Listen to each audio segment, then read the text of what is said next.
Hey everyone, welcome to another video. In today's video, I will show you how to get the new iPhone Image Playground app. Okay, so let's get started.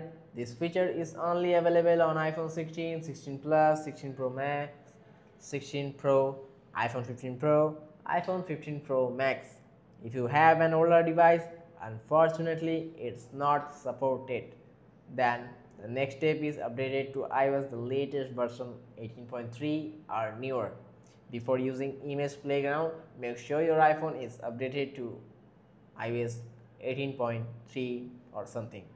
Then open the settings for checking, tap the general option from here, then tap the software update option from there.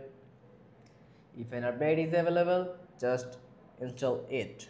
Then once updated, you'll find a new app called Playground.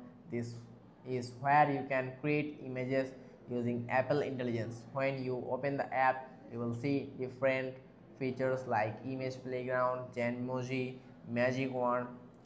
Tap setup, and once it's ready, you can start creating images. Simply describe what you want, for example a unicorn.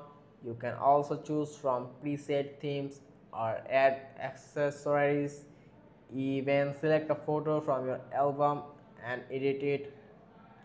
Since this feature is still in beta, it may not work perfectly yet, but Apple is improving it and I will keep you updated.